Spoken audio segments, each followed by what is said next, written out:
ng bayan, maasahan anumang panahon. Magandang araw po sa ating lahat. Narito ang latest update sa lagay ng ating panahon. Ngayong araw ng Sabado, Nobyembre 2, 2024.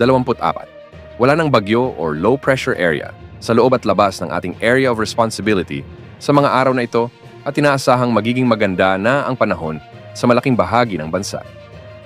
Sa ngayon, ang easterlies ang nakakaapekto sa silangang bahagi ng bansa, partikular sa Cagayan Valley, Aurora, Quezon Province, Bicol Region, at Eastern Visayas. Ang galuhar na ito ay makararanas ng bahagyang maulap hanggang sa maulap din ang mga kalangitan na may mga isolated rain showers and thunderstorms. Posible ang mga biglaang pagbaha at pagguho ng lupa kung may mga severe thunderstorms.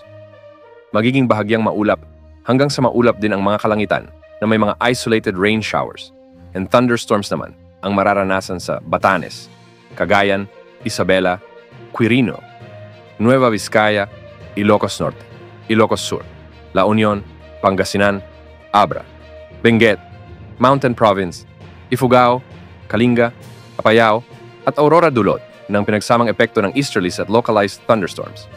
Sa buong Visayas kasama na ang Palawan, Kalayaan Islands at Occidental Mindoro ay makararanas naman ng bahagyang maulap hanggang sa maulap din ang mga kalangitan na may mga isolated rain showers and thunderstorms. Dulot din ng pinagsamang epekto ng easterlies at localized thunderstorms. Samantalang sa Metro Manila at nalalabing bahagi ng bansa ay magiging bahagyang maulap hanggang sa maulap din ang mga kalangitan na may mga isolated rain showers and thunderstorms. Sa mga susunod na araw ay posibleng may mamuong na low pressure area sa silangan ng bansa.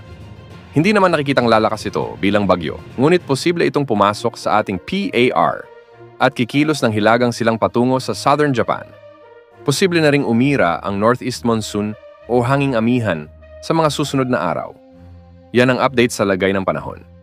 Ito po ang weather update ng bayan, maaasahan anumang panahon.